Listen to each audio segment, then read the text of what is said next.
demonstrate that when we go through an audit, that we can physically show them that we've done that. That's the other part of it that's different today than it was from an obligations perspective, is before we would do it, know that we've done it, kept a checklist associated with it. Now someone has to sign off, I swear on blood as I'm writing this, that we did all these sets of tests and that they're recorded in a set of documents.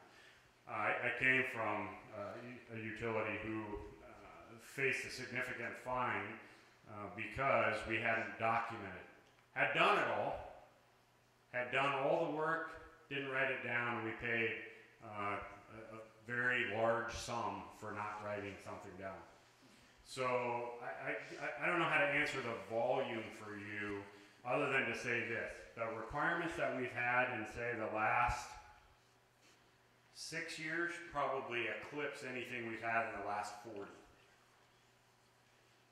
And how about the timelines, the time frame that you had, especially on the environment side, because it seems like that's where the majority of the investment has been. Yeah, it started in 2005, so the first agreement that we entered into, and then we spent the last 5 years putting all of the equipment in. In December of this year, we have to have completed it all. So we have to, everything has to work in December. You know, we have to meet all of our targets and we have to meet all of our reduction strategies, and everything has to work by December of this year. Thank you. So.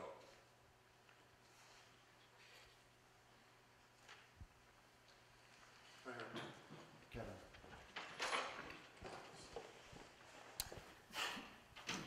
Hi, I was a few minutes late, so I missed probably the most important thing. What percentage of increase are we going to see our bill rising, and in what time frame? It started in, we implemented the rate increase on the 20th of March.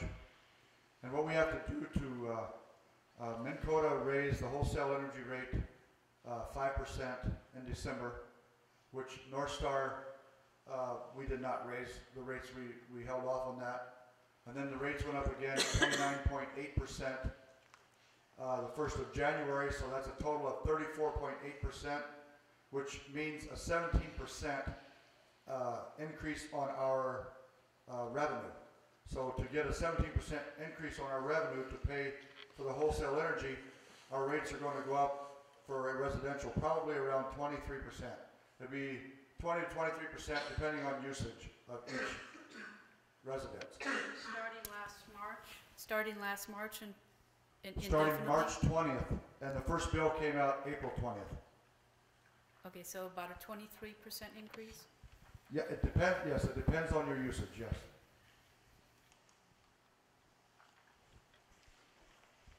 Any other questions? Right here. Right.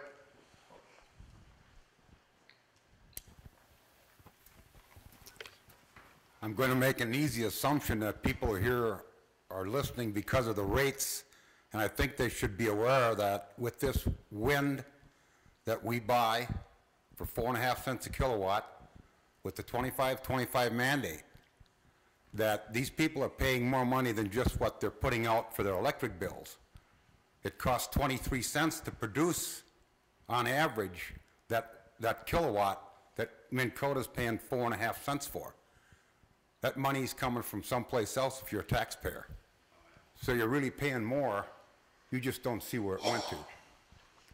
And the other part of that is, I think they should be well aware that the 25-25 mandate means 25% of their total generation has to come from renewables, whether you need that generation or not, which is one of the reasons why we're paying that 5% surcharge, because we're producing energy we don't want, we can't use, and we can't sell, because we got political winds mandating it.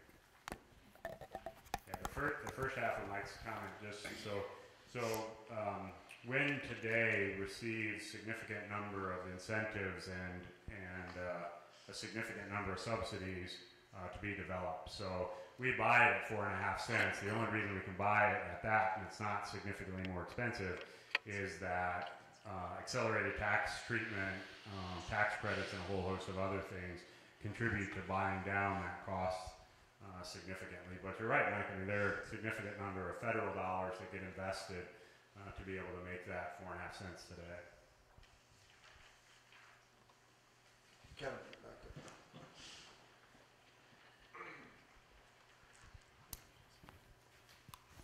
there. That his comments just brought a question to mind. So if we all know that things are topsy-turvy at the government level, federal or otherwise, what happens when they decide not to fund those? Then that means we will all be paying the 25 cents for the contracts that we've signed on?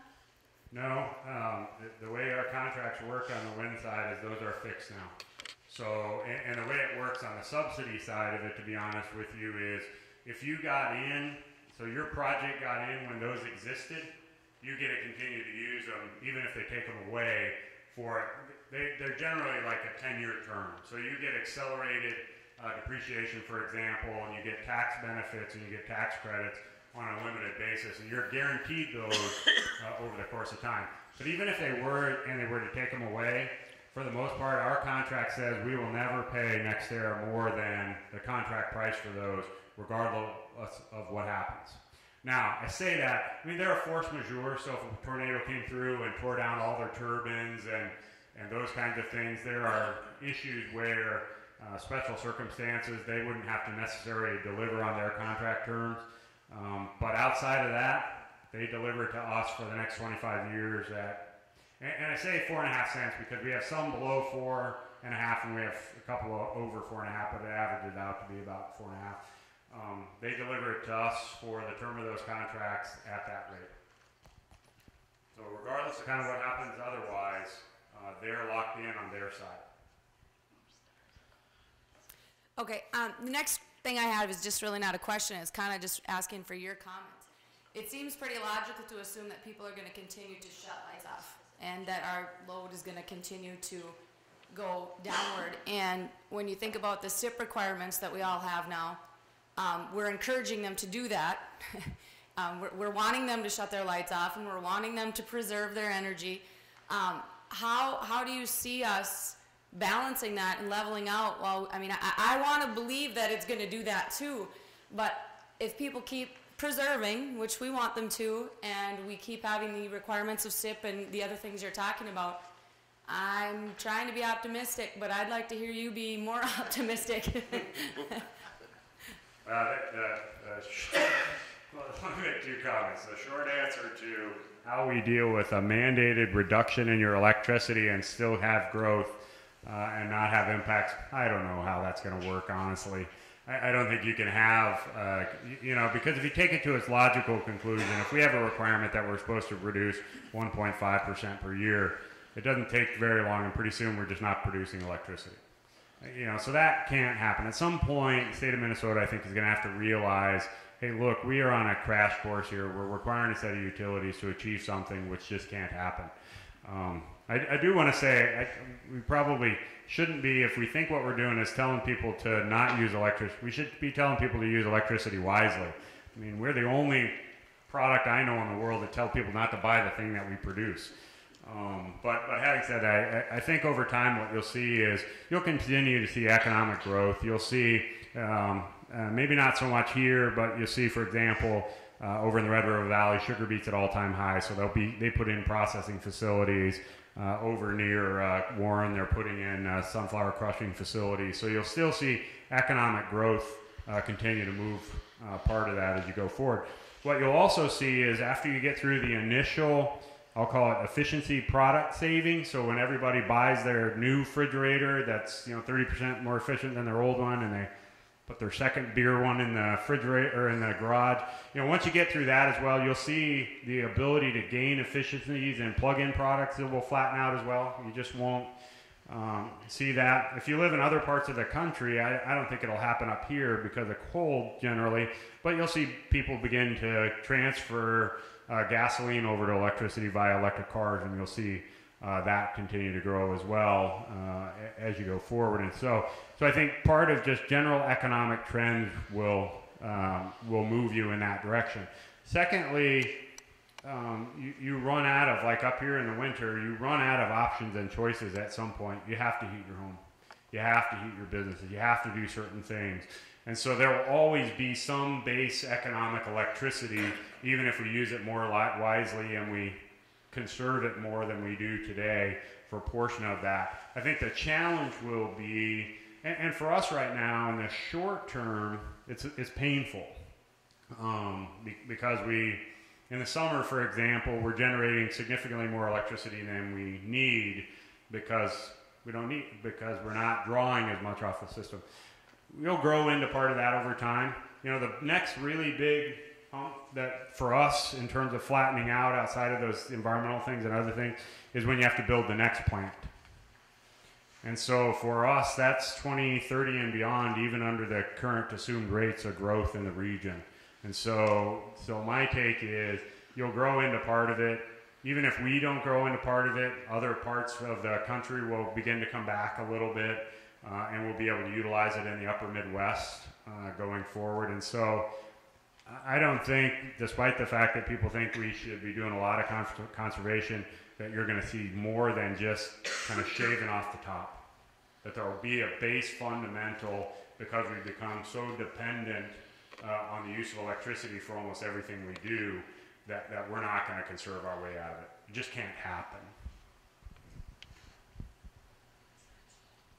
Okay.